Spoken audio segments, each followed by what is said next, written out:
Hola, buenas tardes a todos. Hola. Hola, Pablo.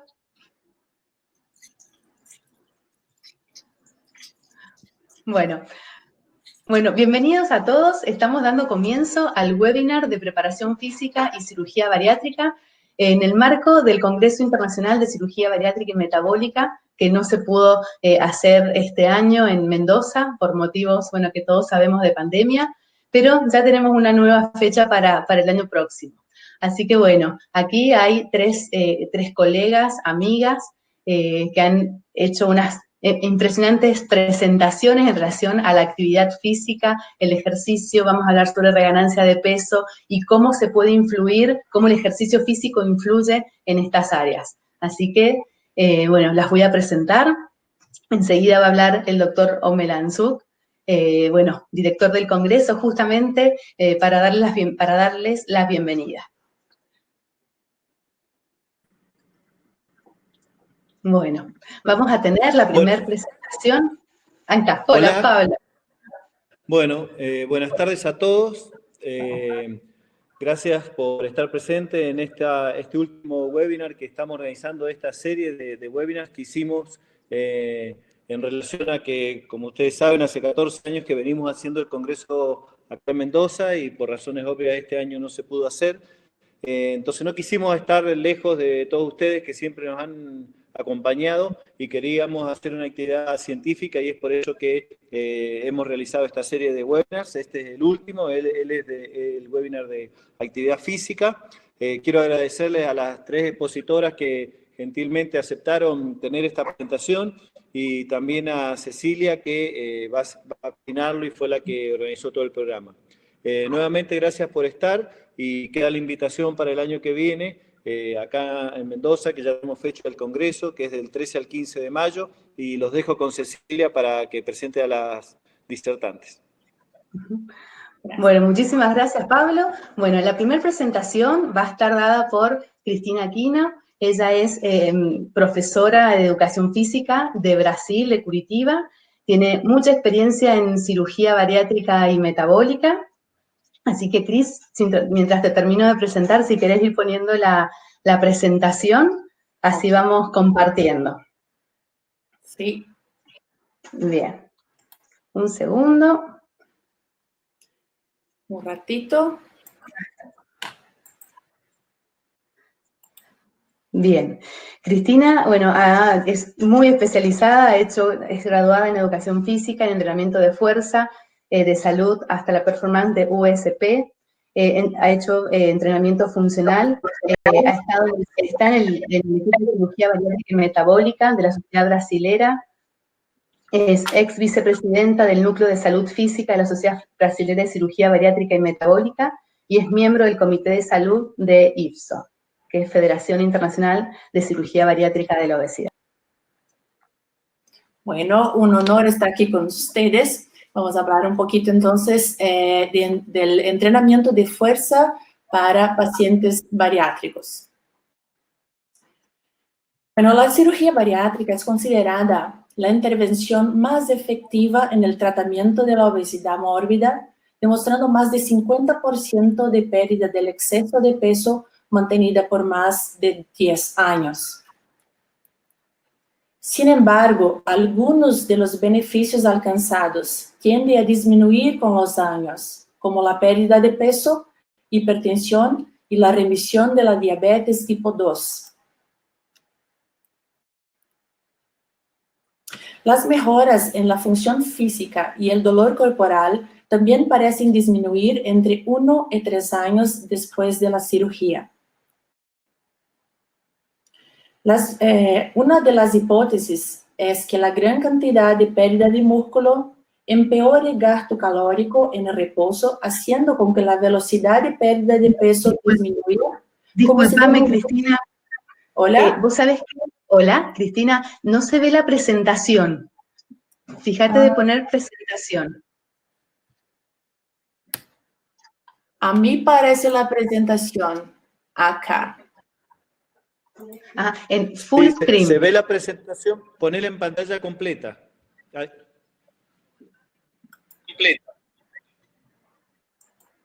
acá.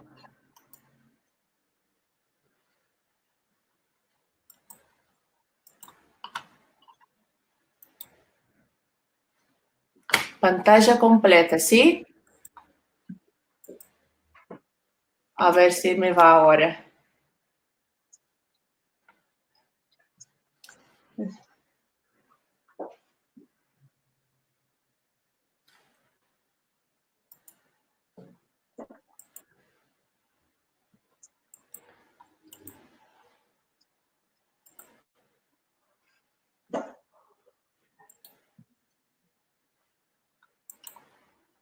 ¿Tampoco se ve? Sí, ahí se ve, ahí se ve la presentación.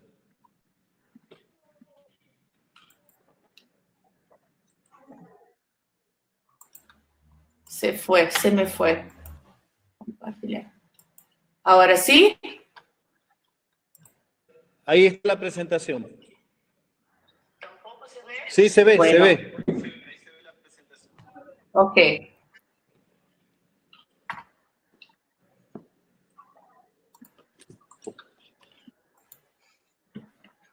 ¿Así se ve? Sí, se ve. fíjate, se ve perfecto. Ok. Bueno, ¿dónde estamos? Bueno, acá también se demostró asociación entre la pérdida de masa muscular con la disminución de fuerza, impactando negativamente en la funcionalidad corporal. Todo esto puede conducir a la falta de participación en programas de actividad física, disminuyendo la pérdida de peso, empeorando la obesidad y las enfermedades relacionadas. Sabemos que la intervención más efectiva para el gaño de masa muscular es el entrenamiento de fuerza.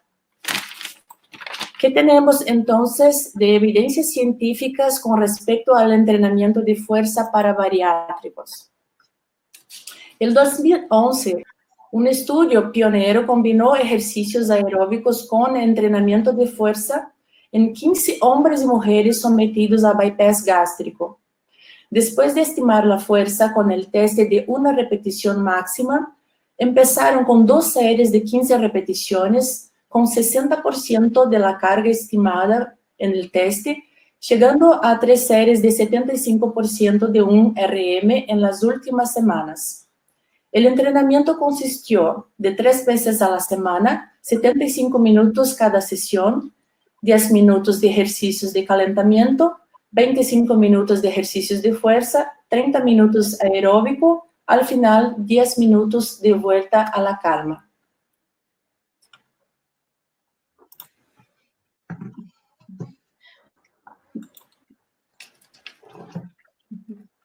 Después de 12 semanas de entrenamiento, no se demostró un aumento significante en la pérdida de peso y tampoco aumento o preservación de la masa muscular. Por otro lado, la fuerza dinámica de cuádriceps mejoró 72%, mientras el grupo de control empeoró 16%.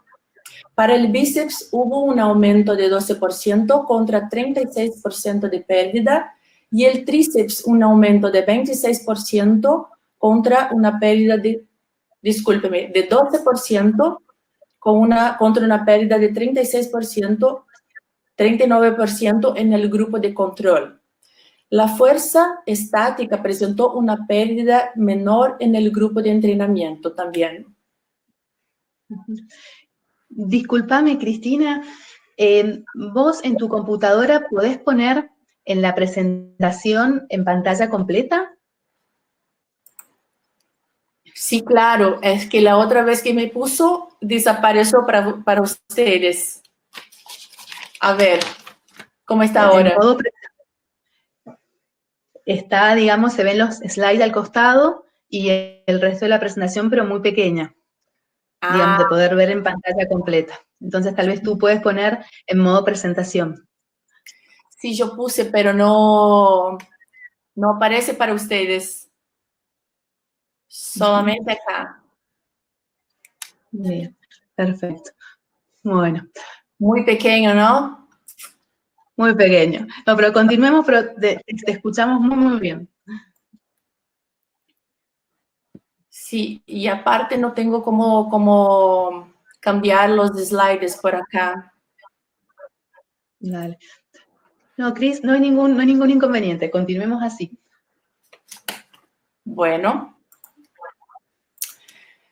Este próximo slide es de un otro estudio que dividió un grupo de hombres y mujeres para hacer un programa de entrenamiento solamente de fuerza, sin aeróbico. En la primera mitad del programa, la propuesta fue entrenar 2 veces a la semana y las 6 últimas 3 veces a la semana. Pero la tercera sesión fueron de actividades acuáticas. La sesión fue de aproximadamente 55 minutos, comenzando con una serie de 60% de una repetición máxima, progresando para 3 series de 75% de una repetición máxima. Igualmente, no hubo diferencia significativa del punto de vista estadístico en la pérdida de peso, tampoco para la preservación de masa muscular. La funcionalidad física demostró mejora a través de la prueba de pararse y sentarse. Pero la fuerza muscular demostró aumento de más de 30% para el ejercicio de prensa de piernas, de prensa de pecho, y más de 22% para la prensa de piernas.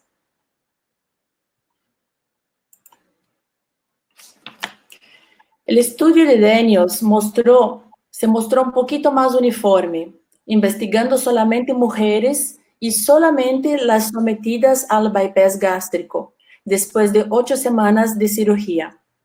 El área de sección transversal está asociada al ganho de masa muscular y fue evaluada con resonancia magnética antes y después de 12 semanas de entrenamiento de fuerza, 3 veces a la semana, empezando entre 50 a 60% de una repetición máxima y llegando a 80% en las últimas 5 semanas. La sesión fue más consistente, durando de 50 a 60 minutos de ejercicios de fuerza, además del calentamiento y vuelta a la calma. Bueno, parece que 12 semanas no fueron suficientes de nuevo para desarrollar cambios significativos en la masa libre de grasa, tampoco en el área transversal del músculo. Sin embargo, la fuerza aumentó 55% en la prensa de piernas y 18% en la extensión de piernas.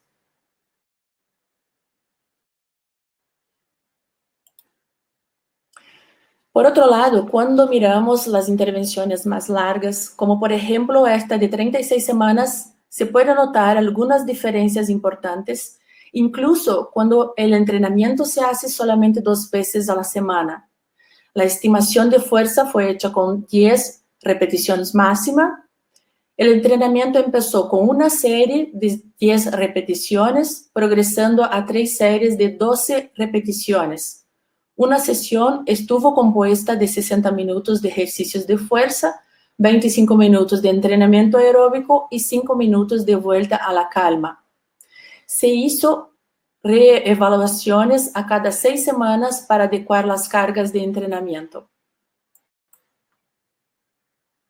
La masa muscular ha demostrado una mejora de 16% en miembros superiores, 15% en miembros inferiores y 13% en el abdomen, siendo que hubo significancia estadística para miembros superiores cuando comparada al grupo de control. La pérdida de masa libre de grasa tuvo un promedio de 2 kilogramos contra 4,64 kilogramos en el grupo de entrenamiento. El grupo, hay que tener en cuenta acá que 30% del grupo de entrenamiento no presentó pérdida de masa magra. Y con relación a la fuerza, las tasas de ganancia de fuerza fueron realmente muy elevadas. con 121% para la prensa de pecho y 178% para prensa de piernas. Este estudio es un poco diferente. Los sujetos fueron hombres y mujeres sometidos a cualquier tipo de cirugía bariátrica y que después de 1 a 2 años se mantuvieron con el índice de masa corporal igual o mayor que 30 kilogramos por metro cuadrado. La intervención empezó con 35 a 45 minutos de ejercicios aeróbicos 3 veces a la semana. En la tercera semana fueron acrescentados 12 ejercicios de fuerza a 60% de una repetición máxima.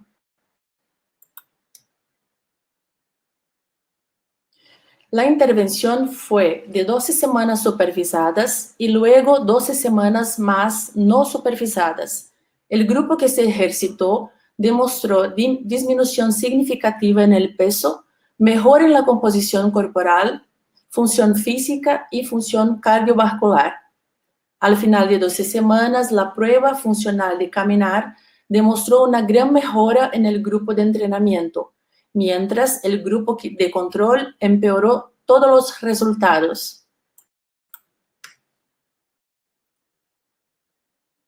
Para finalizar, muy interesante esta intervención que dividió 55 pacientes bariátricos ahora en 3 grupos. Grupo de entrenamiento aeróbico, otro que combinó aeróbico y fuerza, y el grupo de control. Los sujetos fueron orientados, pero no hubo supervisión. El grupo aeróbico comenzó entrenando 3 a 5 veces a la semana, siendo sugerido completar 150 minutos, aumentando gradualmente la velocidad. A partir de la 5ª semana, fueron orientados a alcanzar 200 minutos por semana. Ya el grupo de ejercicios combinados hizo 150 minutos de aeróbico por semana, más 20 a 30 minutos de entrenamiento de fuerza, utilizando la banda elástica.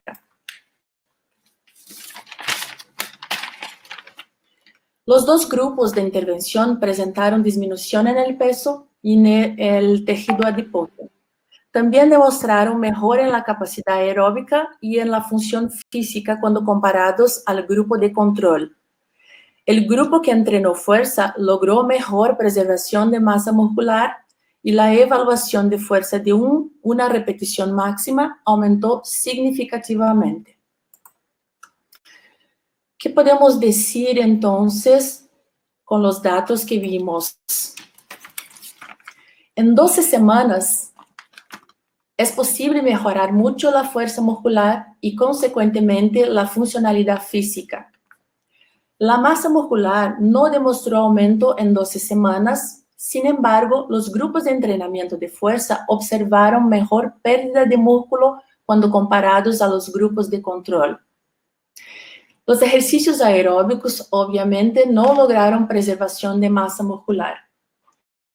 Los estudios más largos presentaron mejores resultados en la pérdida de peso, en la preservación de masa muscular y principalmente en la fuerza.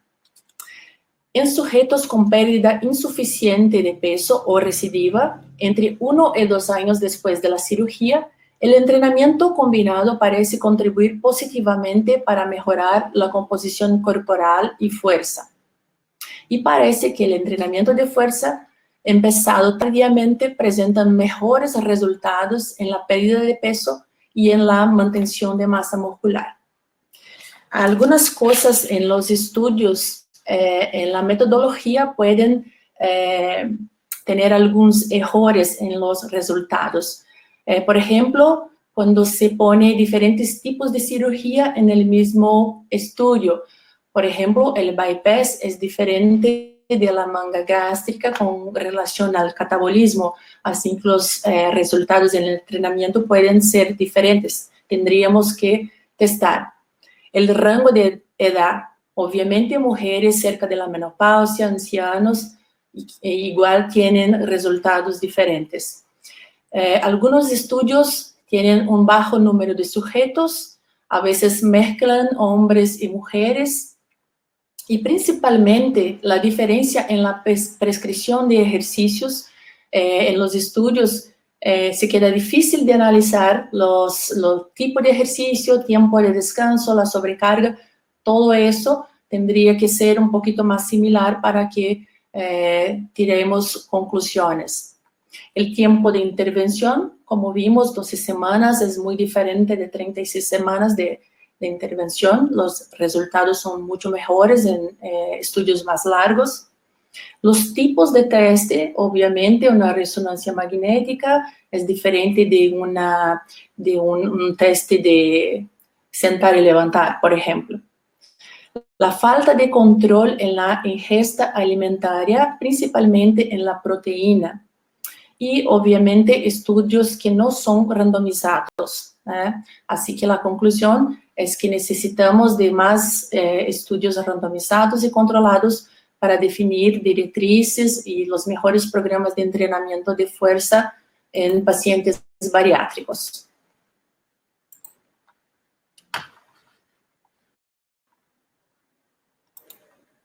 Bueno.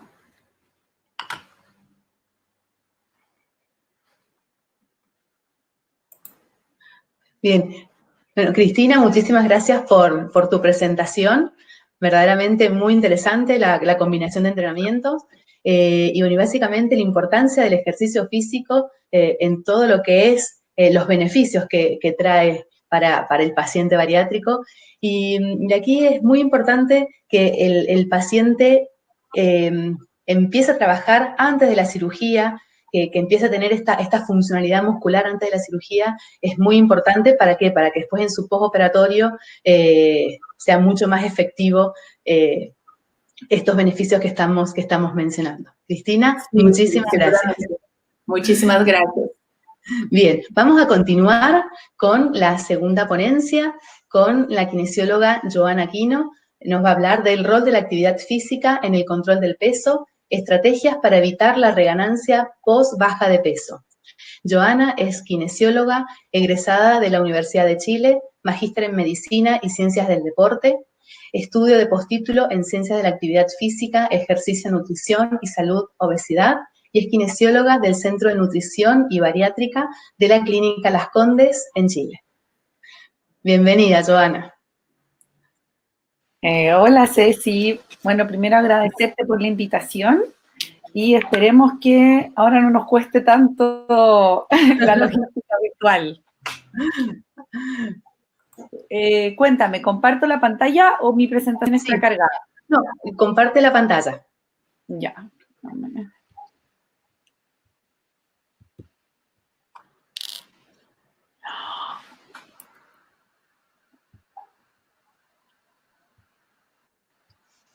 Ya, ¿ahí se ve bien? Sí, se ve perfecto. Ya. Entonces, parte más de ti. Dale, te escuchamos, Cris. Joana, perdón, que la estoy viendo ahí a Cris abajo. Ya, ay, perdón. ¿Ahí sí? Perfecto. Ya.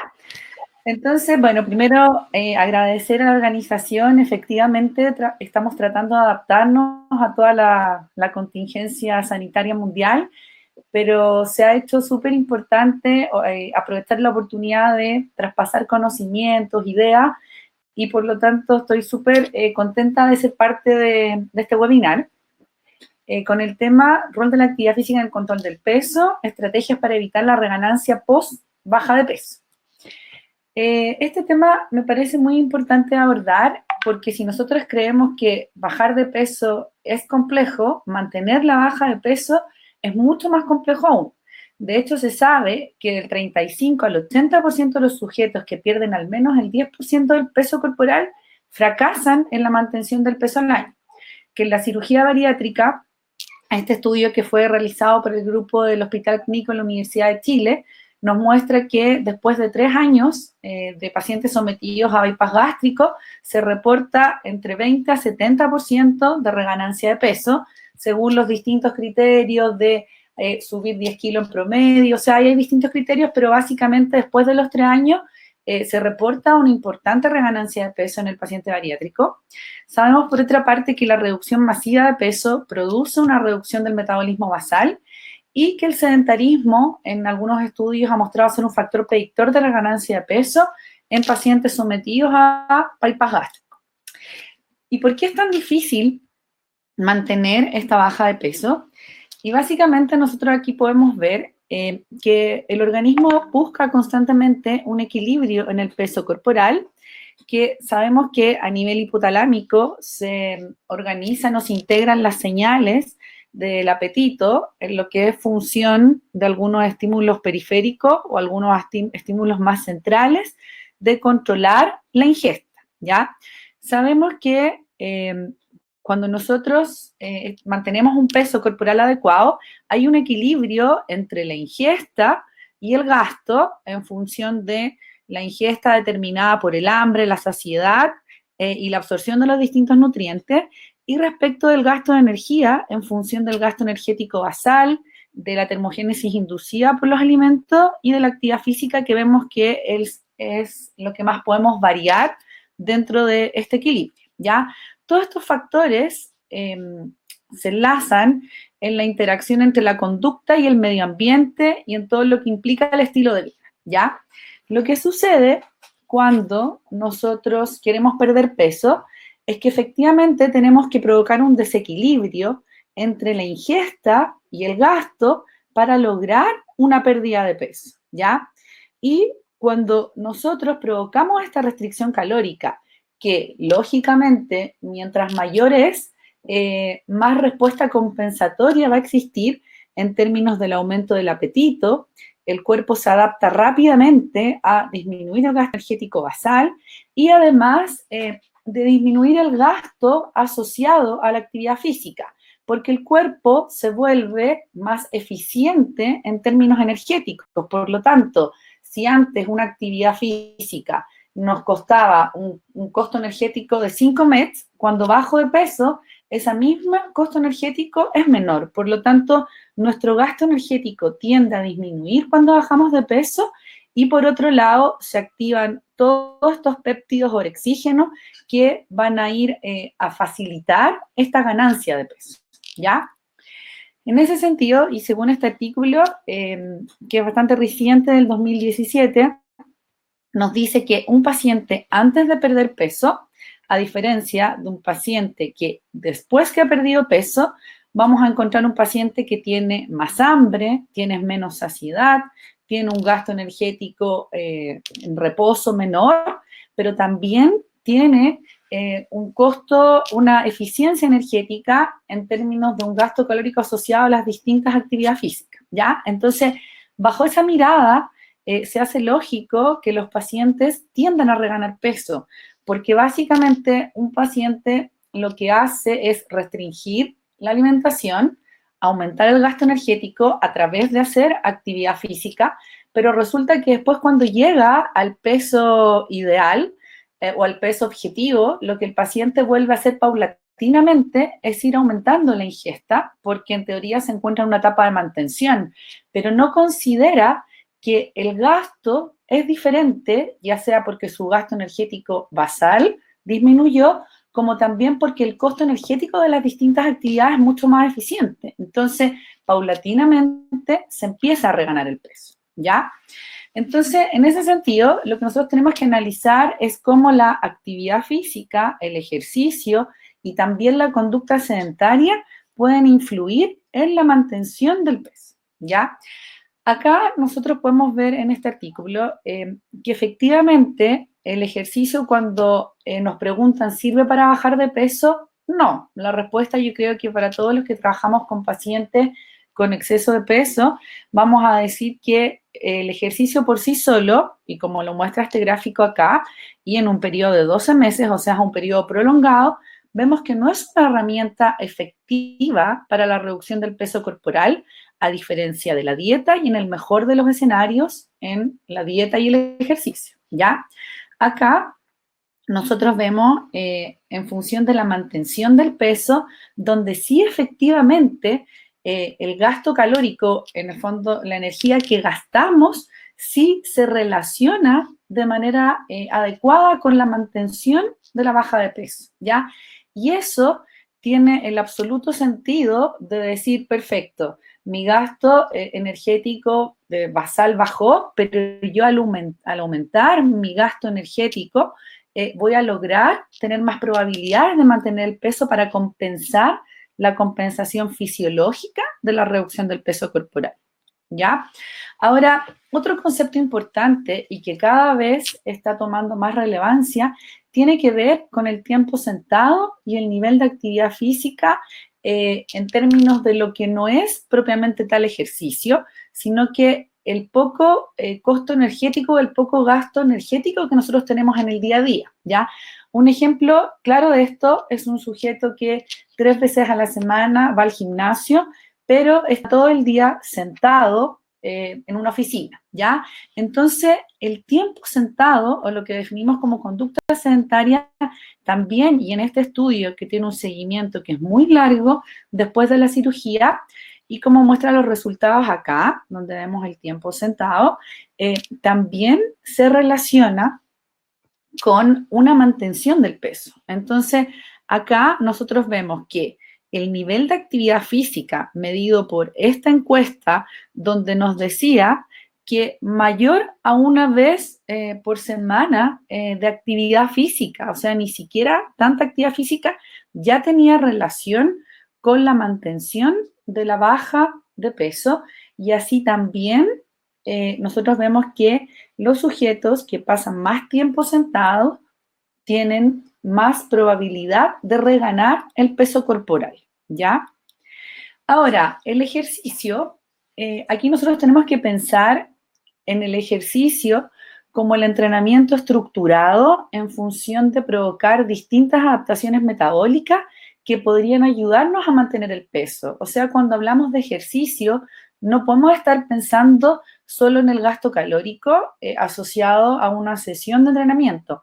Tenemos que pensar también o principalmente en que el ejercicio es una herramienta que provoca adaptaciones crónicas que pueden facilitar a largo plazo la mantención del peso, como por ejemplo el mantener o aminorar la disminución del gasto energético que puede ocasionarse porque cuando uno baja de peso también hay una pérdida de masa muscular. Por lo tanto, la mantención de esta podría contribuir a mantener un gasto energético más elevado.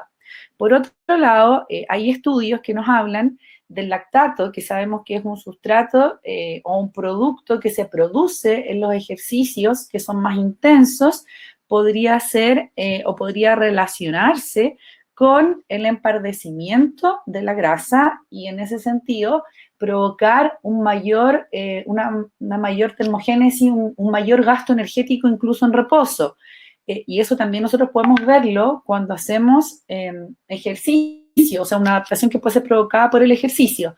Por otro lado, y cuando pensamos en modelos específicos de entrenamiento, vemos que el entrenamiento de alta intensidad en intervalo también podría asociarse con mantener un metabolismo más elevado posterior a su realización. O sea, no solo el costo energético de la sesión de ejercicio, sino también mantener un gasto energético posterior elevado todavía, ¿ya?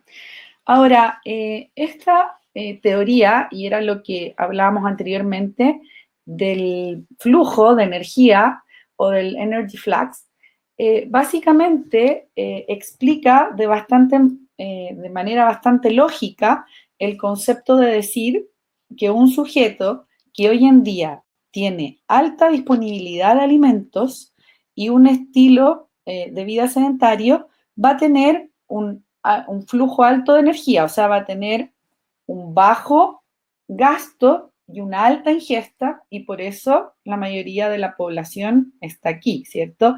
Pero también sabemos que un flujo alto de energía la tiene aquel sujeto que efectivamente, a pesar de este medio ambiente con una alta disponibilidad de alimentos con una alta densidad calórica, puede tener una alta actividad física y a pesar de estar en este mismo ambiente obesogénico, va a mantener un adecuado peso corporal porque efectivamente va a compensar la alta ingesta con un mayor gasto, ¿ya?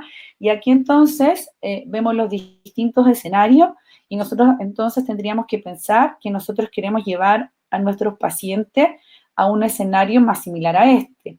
Básicamente porque es difícil que un paciente mantenga una restricción alimentaria en el tiempo tan rigurosa como es el primer año, por ejemplo, posterior a la cirugía bariátrica. Entonces, nosotros tenemos que pensar que a largo plazo, y el discurso que le damos a los pacientes es que efectivamente van a poder comer normal a largo plazo, ¿ya? Pero ese normal debiera ajustarse a un gasto energético que les permita sostener el peso en el tiempo, ¿ya? Vamos a pasar más rápido. De algunas cosas que me gustaría mencionar de datos chilenos y que probablemente se repiten en la mayor parte de Latinoamérica, nosotros tenemos una población que es altamente sedentaria y además inactiva físicamente, o sea, que no cumple las recomendaciones de actividad física para la salud dadas por la OMS, pero que por otro lado también pasa muchas horas en una conducta sedentaria. La mayoría de la gente refiere que la causa para no hacer actividad física es la falta de tiempo. En nuestros adolescentes también, nosotros tenemos el récord de los niños más sedentarios de 38 países. Y en ese sentido, nosotros tenemos que pensar en que toda esta recomendación de tenga un gasto energético mayor, tenemos que tratar de aterrizarla a la práctica cotidiana de nuestros pacientes, a pensar que la mayoría de nuestros pacientes tiene poco tiempo, tiene dificultades a lo mejor de distancia, de tiempo de familia, etcétera, y por lo tanto tenemos que pensar en cómo usamos la tecnología para apoyarnos en esto.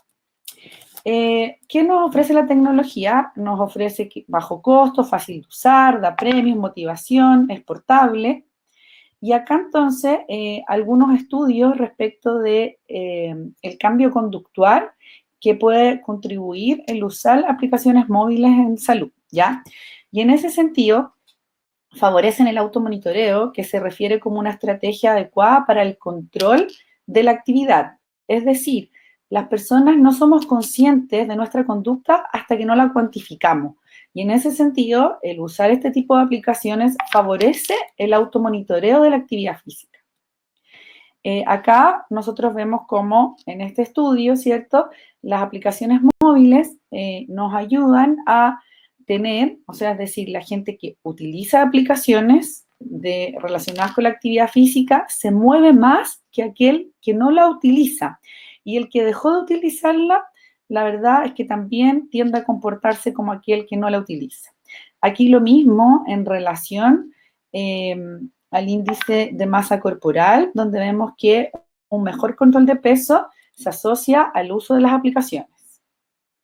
Ahora, tenemos que entender que no todo el mundo va a utilizar las aplicaciones y en ese sentido, en los sujetos que podemos utilizar estas herramientas o de manera más fácil van a ser los hombres con un nivel educacional alto, la población más joven que tenga buena condición de salud y básicamente esos van a ser predictores de quienes usan estas herramientas. Hay distintas aplicaciones, aquí en este estudio analizaban estas y decían que eran las que más se asociaban con las recomendaciones del Colegio Americano de Medicina del Deporte. Uno tiene que revisarla y ver cómo eso se puede ajustar al escenario de un paciente. Obviamente no se trata de decirle a los pacientes hagan o bajen la aplicación y cúmplanla, sino que ir viendo si el paciente va a ser capaz de entender, si no se va a lesionar, si en realidad va a poder utilizarla de la manera adecuada con bajo riesgo de lesión. En relación a los cuentapasos, que sabemos que la mayoría de los smartphones vienen con los cuentapasos incorporados o si no las aplicaciones son gratis. En esta revisión sistemática vemos que la gente que utilizaba cuentapasos aumenta en promedio 2.500 pasos al día, aumenta su actividad física general, disminuye su IMC y disminuye también la presión arterial sistólica. Los relojes inteligentes también se están utilizando bastante. Y acá es importante este estudio porque nos dice que efectivamente uno puede creer en los valores que da estos dispositivos y en ese sentido se pueden usar con la confianza de que la medición es bastante certera. Ayudan a cumplir objetivos, ¿cierto? La función que más se utiliza es el conteo de paso y ayuda mucho a formar hábitos saludables. Las consolas también son otra herramienta importante. En esta revisión nos dice que aumentan la actividad física, aumentan la adherencia, que en su mayoría son de intensidad liviana a moderada, que en ningún caso deben reemplazar al deporte o el ejercicio, pero que pueden ser herramientas complementarias. Entonces, como conclusiones, nosotros vemos que la mantención del peso corporal es un proceso complejo. La baja de peso provoca cambios fisiológicos que favorecen la reganancia de peso. Es importante pensar en el ejercicio como una herramienta que provoca cambios metabólicos que pueden ser relevantes para la posterior mantención del peso. Los niveles de actividad física va a ser importante completar estas recomendaciones, ya sea con actividades estructuradas como hacer ejercicio, pero también con actividades físicas cotidianas como tiempo de traslado, como paso, como tiempo de recreación, como la actividad física que no es ejercicio y que también tiene un impacto importante en el gasto energético total de un individuo.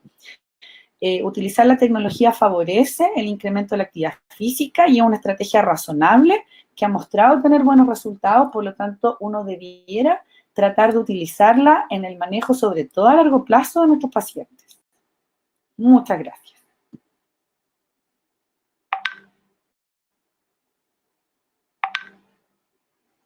Muchas gracias, Joana. Excelente presentación. Has dado datos, pero muy útiles. Así que, nada, muchas gracias. Ya. Bueno, continuamos con la siguiente y la última exposición. Nos va a hablar la kinesióloga Erika Troncoso sobre ejercicio físico en cirugía bariátrica. Es un consenso chileno. Erika es kinesióloga de Clínica Indisa, ha hecho rehabilitación cardiometabólica, es especialista en kinesiología, en cardiología y cirugía cardiovascular, es máster en fisiología clínica del ejercicio, diplomada en rehabilitación cardiovascular, coordinadora nacional de ejercicio físico y salud de la Sociedad Chilena de Cirugía Bariátrica y Metabólica, ha hecho pasantías de formación en Mayo Clinic en Estados Unidos, es miembro de IFSO, Academia Clínica de la Universidad de Residas de Andrés Bello y es docente de la Clínica de la Universidad Andrés Bello. Bienvenida, Erika. Muchas gracias, Ceci. ¿Cargo la presentación? Sí, por favor, cargala. Bueno, primero que todo, antes de cargarla, vamos a ver acá. ¿Se ve? No. ¿Cierto? Espérame. No todavía.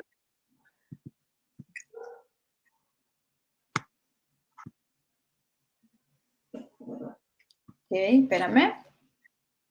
Estoy cargando. Sí, ningún problema. Bien.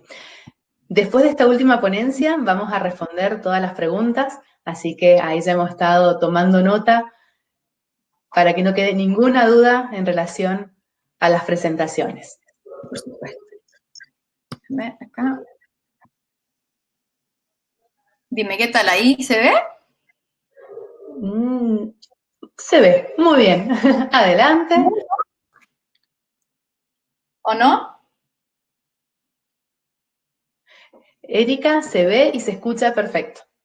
Perfecto. Primero que todo, querida Ceci, muchas gracias por la invitación. Para nosotros es un agrado y un placer siempre compartir conocimiento. Somos amigas, colegas, así que en tiempos de pandemia, como decía Jo, la idea es potenciar nuestra área y potenciar también a los colegas que en estos momentos necesitan, digamos, mostrarse, digamos, como plataforma de manera que tengan un vínculo con sus pacientes mediante esta plataforma online. Así que también un saludo para ellos y esperamos que sea útil esta presentación. Bien, hablaré sobre el consenso chileno del ejercicio en cirugía bariátrica. ¿Por qué surgió esto. Esto parte desde la necesidad de unificar criterios tanto de evaluación y tratamiento en este tipo de pacientes, ¿ya? ¿Por qué? Porque son pacientes con variadas comorbilidades de tipo tanto cardiovascular, traumatológica, por lo tanto son pacientes ya que presentan un mayor grado, un mayor riesgo de lesión, ¿ya? Además, nos enfrentamos con pacientes con una disminución de la condición física, llegando incluso algunos con obesidad mórbida, con una capacidad cardiorrespiratoria similar a los pacientes con insuficiencia cardíaca.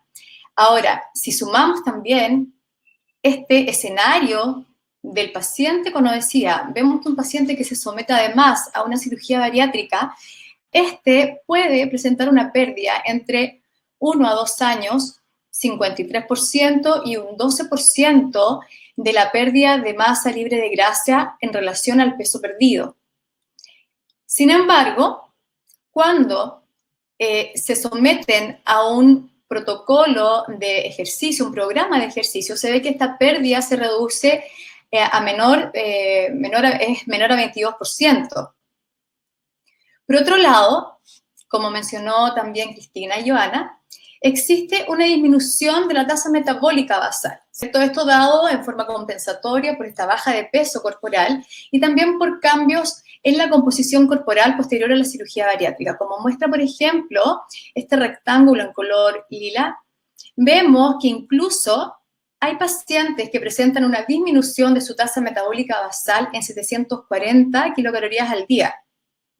Por otro lado, además, uno de los problemas a los cuales nos vemos enfrentados es justamente lo que acaba de hablar Joana, que existe un porcentaje importante de pacientes, la literatura es bien amplia en relación a ese porcentaje, entre un 17 y un 64%, ¿cierto? Que reganan aproximadamente 10 kilos, ¿ya? Y también es un amplio, muy amplio el rango, entre 0.5 y 60 kilos, ¿ya?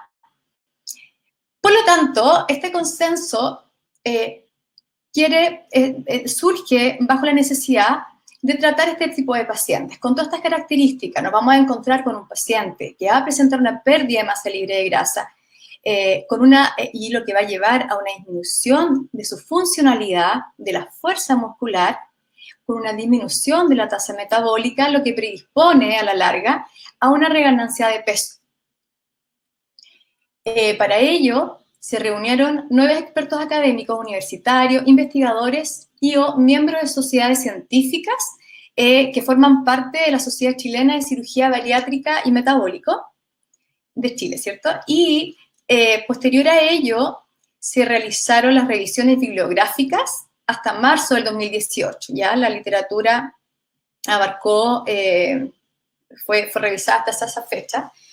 Estos datos se presentaron, se discutieron y finalmente se llegó a un consenso en el primer encuentro de kinesiología en obesidad y cirugía bariátrica realizada en noviembre del 2016 y posterior a ello se llevó a cabo la actualización de la literatura para ser presentado, para ser postulado, para ser presentado en la revista médica chilena.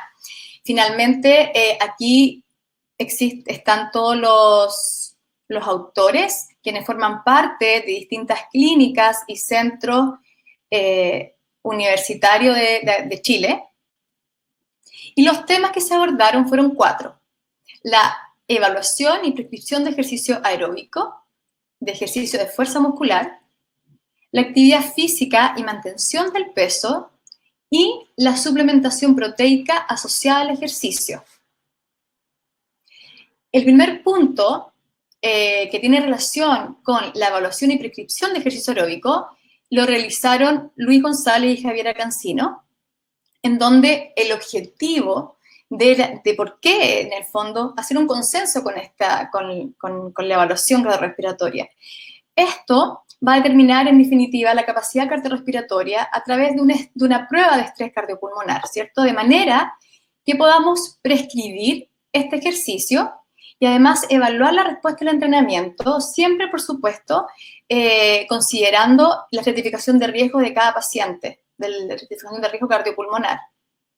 Y la literatura muestra que las mediciones directas son las que son mayormente utilizadas la ergoespirometría, ya sea en cicloergómetro o en treadmill, utilizando protocolos escalonados con una duración entre 5 a 12 minutos. Sin embargo, también la literatura muestra que puede ser evaluado mediante mediciones indirectas, como el protocolo de Bruce o Astran, de manera que uno pueda estimar el consumo de oxígeno y además tener parámetros de carga tanto internas como externas a modo de prescribir el ejercicio. Por lo tanto, las recomendaciones para la evaluación, tanto pre y post cirugía bariátrica, vemos que lo que este consenso recomienda es utilizar los protocolos previamente mencionados, ojalá llegar al agotamiento, y recalco acá, ¿cierto? Esto también va a depender de la estratificación de riesgo cardiovascular de cada paciente, ¿ya? Y la idea es obtener la información, ya sea de la frecuencia cardíaca máxima obtenida, de los watts, de la frecuencia cardíaca de reserva y los METs, ¿ya? Y en relación a la recomendación posterior a la cirugía bariátrica, se sugiere realizar este test cardiopulmonar después de los 3 meses de la cirugía. Esto es básicamente debido a la poca tolerancia al ejercicio de alta intensidad. En relación a la prescripción de entrenamiento del ejercicio, ¿por qué queremos tener un consenso para prescribir? Porque sabemos, ¿cierto?, que tenemos pacientes con distintos escenarios, distintas características, de manera que su intervención también debe ser individualizada. Entonces, la idea es entregar al paciente parámetros de dosificación individualizados y atingentes a su cuadro clínico, de manera de optimizar el entrenamiento, potenciar y complementar los resultados de la cirugía, ¿ya? Vemos acá, por ejemplo, que la literatura respalda y avala que el ejercicio aeróbico aumenta de forma significativa la capacidad cardiorrespiratoria. Por otro lado, cuando este se realiza previo a la cirugía, mejora en mayor medida la condición física, se adquieren hábitos de estilo de vida activo y además se ha visto que favorece la baja de peso en la etapa postoperatoria. Generalmente, estos entrenamientos se inician en la literatura, de acuerdo a la bibliografía que se utilizó en este consenso, el inicio es entre 1 y 3 meses posterior a la cirugía, 3 a 5 veces por semana, inicialmente partiendo más o menos entre 30 a 45 minutos hasta alcanzar aproximadamente 120 minutos, ¿ya? Se utilizó, se me desconectó.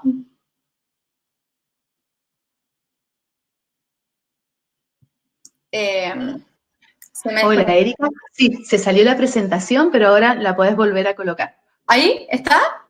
No todavía. Ok, dame un segundo.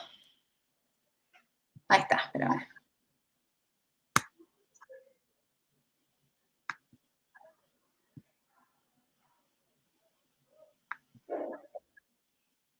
¿Todavía no?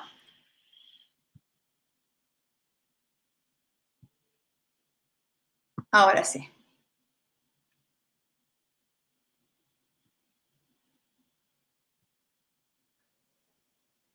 ¿Sí? Se ve perfecto. Perfecto. Entonces, las intensidades de trabajo son intensidades moderadas que uno las puede utilizar distintas fórmulas para ello, lo que muestra acá, ¿cierto? Y los tipos de ejercicio actualmente son monoestructurales, como caminatas, caminadoras, cicloergómetro, remo, elíptica o incluso cicloergómetros de brazos, ¿ya? Por lo tanto, las recomendaciones para el entrenamiento aeróbico va en utilizar intensidades moderadas, ojalá basándose en la frecuencia cardíaca de reserva, ya debido a esta alteración, ¿cierto?, que podemos encontrar en los pacientes con obesidad, ¿cierto?, en la regulación simpática, ¿ya?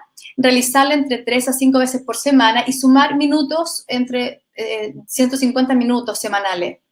La indicación posterior a la cirugía, la idea es que ellos inician el entrenamiento aeróbico entre la segunda y cuarta semana, iniciando también con una intensidad moderada, siempre una intensidad en forma progresiva, partiendo de 40% de la frecuencia cardíaca de reserva.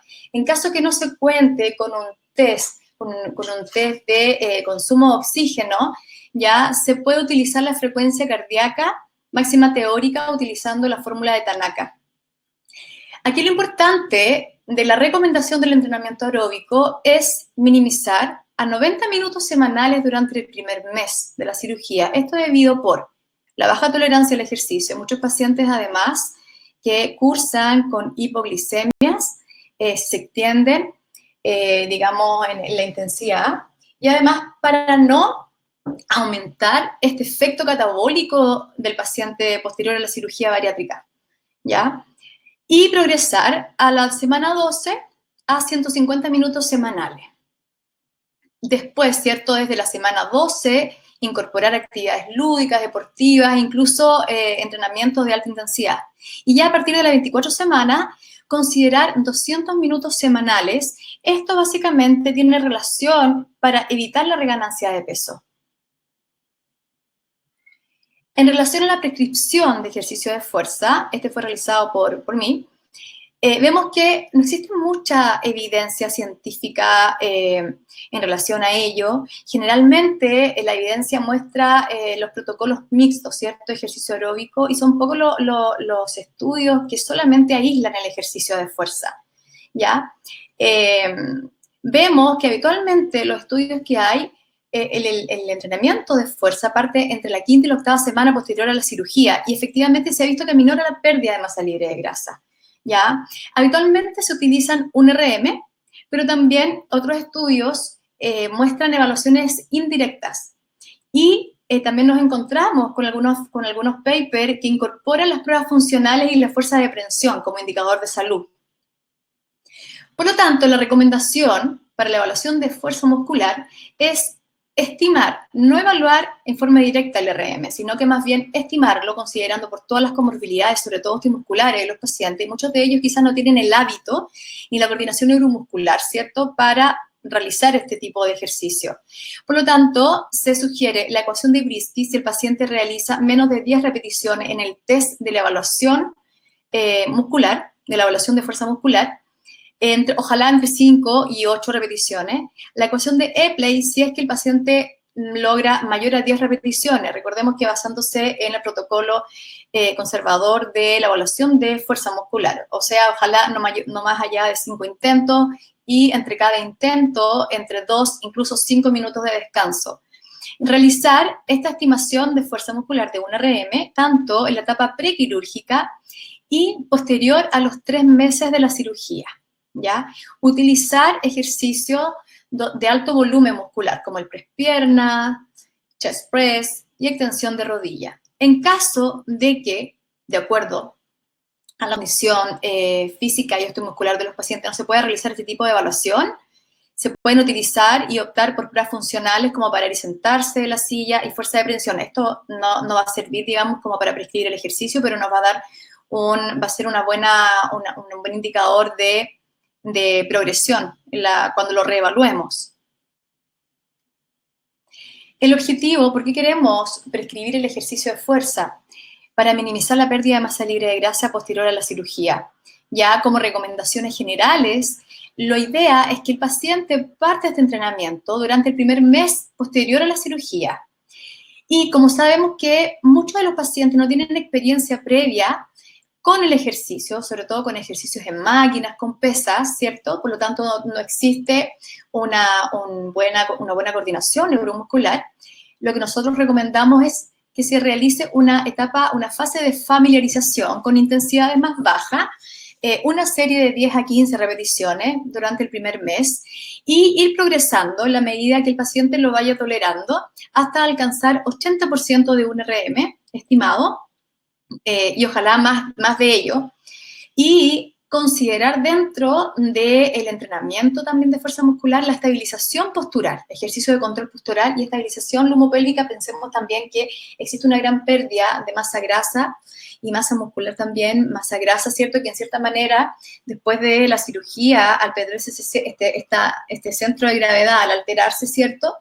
Existe una mayor riesgo de comenzar con dolores articulares o lumbares, ¿ya? Y en relación a las recomendaciones de entrenamiento de fuerza muscular, por lo tanto, es lo que comenté recién, en la fase prequirúrgica, considerar la familiarización, progresar hasta el 80% o más de un RM, 3 a 4 series, 8 a 12 repeticiones, en 30 a 60 segundos por descanso o intercalar los ejercicios entre cada serie. En el caso que no se haya realizado una evaluación de fuerza muscular, considerar incluir el entrenamiento hasta el fallo, ¿ya? Hasta el fallo, entre 8 a 12 repeticiones. Y, en forma progresiva, incorporar entre 8 a 10 grupos musculares. Bien, y cuando el paciente se opera después de la cirugía, ojalá empezar entre la 2 y la cuarta semana post cirugía, el entrenamiento de fuerza, ¿ya? Y manteniendo las mismas recomendaciones que acabo de mencionar, incluir en el mes postoperatorio ejercicios abdominales, partiendo inicialmente con ejercicios de tipo isométrico, ¿ya? De activación isométrica. Y a partir de la semana 12, ajustar el entrenamiento de fuerza a la práctica deportiva y a los objetivos individuales que pueda tener cada paciente. En relación al tercer punto, al ejercicio y mantención del peso corporal, el objetivo de esto es poder evaluar los niveles de actividad física y el comportamiento sedentario para poder desarrollar intervenciones y tratamiento a largo plazo de manera de favorecer la baja y la mantención del peso, ¿cierto? Este gran problema a los cuales nos vemos enfrentados, ¿ya? Como antecedentes sabemos que los pacientes, el mayor porcentaje de ellos son pacientes sedentarios, incluso más sedentarios de aquellos pacientes obesos que no se operan, ¿ya? Y lamentablemente esta conducta no cambia tanto, no cambia en forma significativa después de la cirugía. Por lo tanto, la adherencia tanto a las dietas, o más bien a esta comida saludable, ¿cierto? La adherencia al hábito de la actividad física y a los cambios en el estilo de vida en general son importantes en la mantención a largo plazo de la pérdida de peso posterior a la cirugía, ¿ya? Y bien como lo mencionaba Joana, es importante, bueno, primero hacer una evaluación, ojalá, de la actividad física, de la conducta, de cuánto realiza, de cuánto se mueve durante el día. Lo que se recomienda acá, utilizar el IPAC abreviado, ¿ya? Y se recomienda actividad física entre 200 a 300 minutos semanales de actividad física moderada vigorosa, ¿ya? Para la mantención del peso. Ya no nos sirve los 150 minutos, ¿ya? Y además, utilizar la tecnología, ¿ya? Por ejemplo, el cuentapasos, ¿cierto? Ya hay evidencia de que sí sirve para aumentar el nivel de actividad física. Sabemos que el NEAT puede, digamos, el gasto energético no asociado a ejercicio físico puede contribuir aproximadamente 250, incluso 300 calorías extra, ¿ya? De gasto energético. Y en relación al último punto, a la suplementación proteica asociada al ejercicio, sabemos que en este tipo de paciente existe un bajo consumo de aporte de proteínas en la dieta. Por lo tanto, la suplementación proteica contribuye a alcanzar estas recomendaciones, ¿ya? Entre 0.8 a 1.2 gramos kilo de peso ideal, lo que efectivamente avala que existe una minimización de la pérdida de masa magra con la suplementación proteica. Idealmente, utilizar la proteína de suero de leche por presentar o por ser de mayor calidad biológica en relación a las otras proteínas. Estudios muestran que 22 gramos posterior a la realización del ejercicio es efectivo para mantención y para preservar la masa magra, ¿ya? Y como dosis mínima es de 30 a 35 gramos al día. Y las recomendaciones en la suplementación proteica asociada al ejercicio es, primero, considerar la ingesta mínima, 0.8 a 1.2 gramos por kilogramo de peso ideal. Iniciar a los 7 días posterior a la cirugía la proteína de suero de leche en polvo entre 25 a 30 gramos día. Y cuando hablamos de entrenamiento, la idea es incorporar un batido adicional de 20 gramos de proteína, disuelto en 100 a 200 cc de agua según tolerancia, ¿ya? Esto puede ser ingerido tanto inmediatamente antes o después del ejercicio para que efectivamente tenga un efecto en este anabolismo o más bien en la mantención de la masa magra, ¿ya?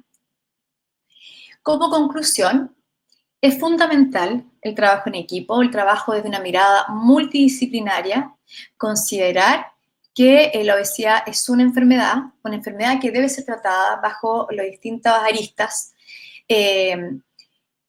considerar una prescripción individualizada, ¿ya?, para optimizar los efectos, los beneficios del entrenamiento, ¿ya?, y realizar un seguimiento estrecho en los controles, sobre todo considerando que son pacientes, que existe un alto porcentaje de pacientes que reganan peso, y uno de los factores que contribuye a eso son justamente los factores, uno, de adherencia a los controles médicos, al control con un nutricionista, a la adherencia a la actividad física. Así que yo los invito a que sigamos trabajando en equipo, sigamos preocupándonos a pesar de esta pandemia de hacer un seguimiento a nuestros pacientes. Hay muchos pacientes que ahora actualmente se están atendiendo online con colegas, lo que me parece muy bien.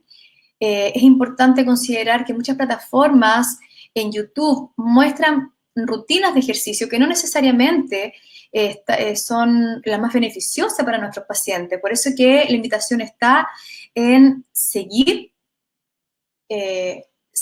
teniendo un estrecho contacto con ellos, acudir a su kinesiólogo, el cual lo atendía previo a esta pandemia, no dejar de hacer ejercicio, no dejar de moverse. El hecho de no poder salir de casa no significa que no se pueda mover.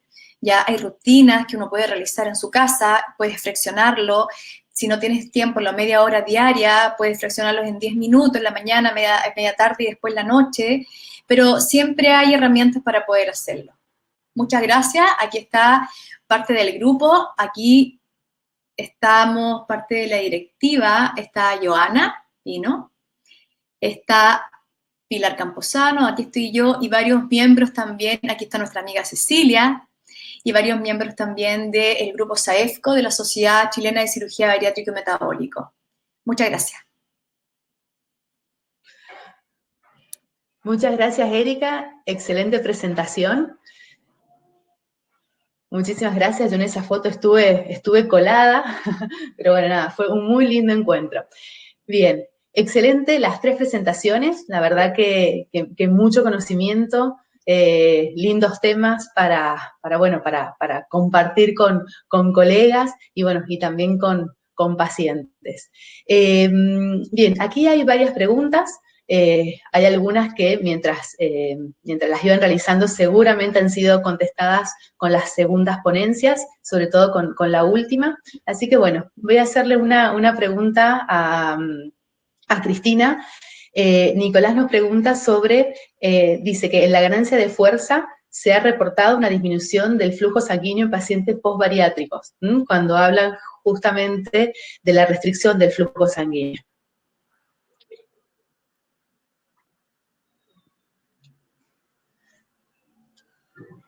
Cris, no tienes audio. Bueno, dale. Estamos.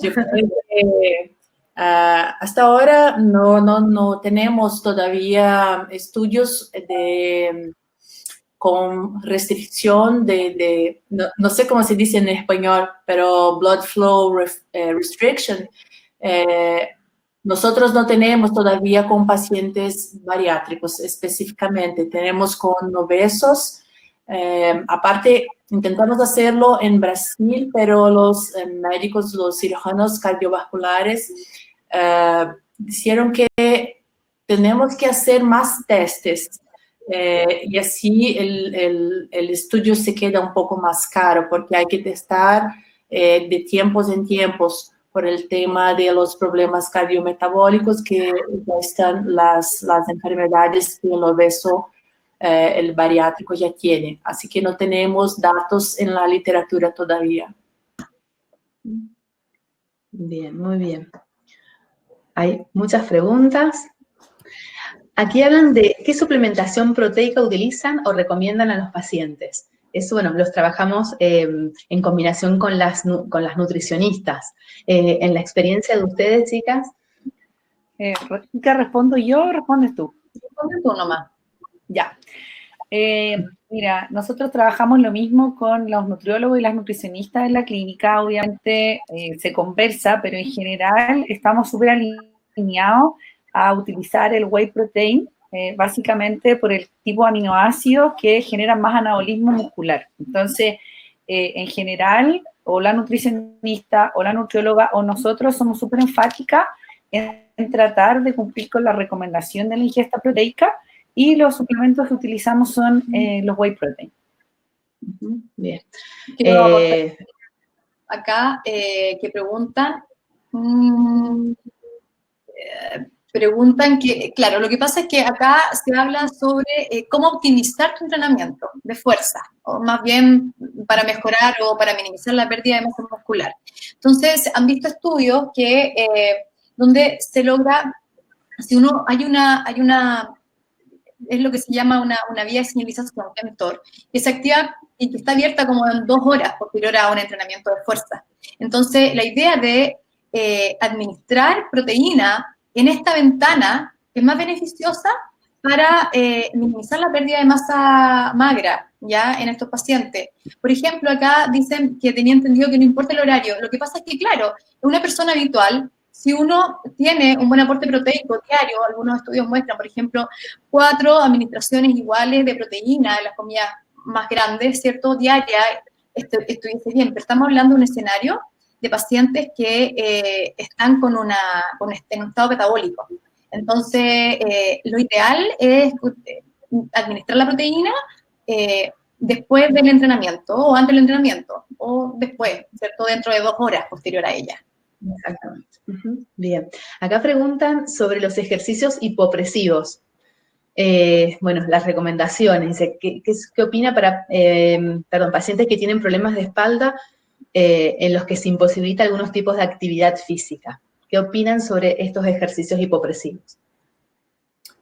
Bueno, yo creo que los ejercicios hipopresivos son buenos para casi todos los casos. Hay que ver, por ejemplo, si uno tiene hipertensión. Yo creo que hay algunas enfermedades que lo impiden, pero es buenísimo para la espalda, y incluso cuando hay la distensión abdominal. Creo que son muy buenos. No sé si las chicas concordan. La verdad es que nosotros en general no lo aplicamos mucho. Sin embargo, por lo que he leído y en términos de todo el tránsito intestinal, tendrían varios beneficios por los cambios de presión que ocurren a nivel de la cavidad abdominal. Entonces, pienso que sobre todo en algunos pacientes que, producto de la cirugía, por ejemplo, quedan con constipación, creo que sería súper importante incorporarlo. O sea, nosotros no lo hacemos por una cosa de tradicionalismo, pero creo que es una buena forma de innovar. Sí, la verdad es que nosotros tampoco lo practicamos, pero sí incorporamos el ejercicio diafragmático como una herramienta inicial, porque tiene varios beneficios el ejercicio respiratorio diafragmático. Desde el postural, desde la estimulación postural, desde el manejo del estrés posterior a ello. El primer mes siempre relatan, dicen que es un mes más estresante dentro de todo el proceso de la cirugía, del proceso de baja de peso. Además de esto también que existe también favorece al tránsito intestinal y claro, o sea, yo creo que hay hartas opciones de manera de poder considerarlo. Bien, sí, yo lo que pienso que el ejercicio indicado va a depender de la evaluación que hagamos nosotros de cada paciente. Independientemente, digamos, no hay ejercicio, digamos, todos los ejercicios son buenos, aquí lo importante es la indicación, ¿sí? Para quienes sí, y también depende de la etapa en la que el paciente está transitando, ¿sí? Entonces, bueno, eso es lo fundamental, la evaluación en todo momento, también la evaluación en relación a ir aumentando las cargas de trabajo. Por ahí muchos nos preguntan, o dentro de las preguntas que han realizado es, ¿qué tipo de ejercicio? Y bueno, el tipo de ejercicio va a depender también de la evaluación. Hablamos de entrenamiento de fuerza, hablamos de entrenamientos aeróbicos, el tiempo, la duración, la intensidad va a depender de la persona en que tengamos, digamos, adelante. Si tienen problemas de columna, bueno, haremos ejercicios sentado y que el ejercicio no dañe la articulación, que no dañe las rodillas, digamos, vamos a estar siendo muy precisos en las patologías, ¿sí? Si son hipertensos hay que tener en cuenta el tipo de ejercicio de fuerza que le vamos a recomendar. Entonces, bueno, por eso creo que lo importante es la evaluación, ¿sí? No sé qué opinan al respecto. Sí, perfecto. Sí, perfecto. Hay que mirar, por ejemplo, antes de pensar en por ejemplo, adelgazamiento, hay que pensar si la rodilla está buena, si la espalda, la parte biomecánica está buena antes de pasar un HIIT, por ejemplo. Así que la evaluación es el principal. Exactamente. Y para llegar a un HIIT tenemos que trabajar mucho la fuerza en los momentos previos, ¿verdad? Claro. Que recién también una de las preguntas era eso. Bueno, estimadas colegas, verdaderamente ha sido un placer. Mucho conocimiento hubo esta tarde, así que nada, encantadas y agradecidas por haber participado. Muchísimas gracias, chicas. Muy bueno estar online con ustedes. El año que viene, todos en Mendoza. Nos vemos en Mendoza del 13 al 15 de mayo del 2021. ¿Sí? Si hay algunas preguntas que no pudimos responder, luego la haremos en forma privada, por honor al tiempo también. Pablo. Bueno, felicitaciones a todas, excelentes presentaciones, las he escuchado a todas, también mucho interés por parte de todos los participantes en el chat. Lamentablemente no siempre se pueden responder todas las preguntas, pero bueno, simplemente eso, gracias a ustedes por participar y gracias Cecilia por la coordinación y el armado del programa.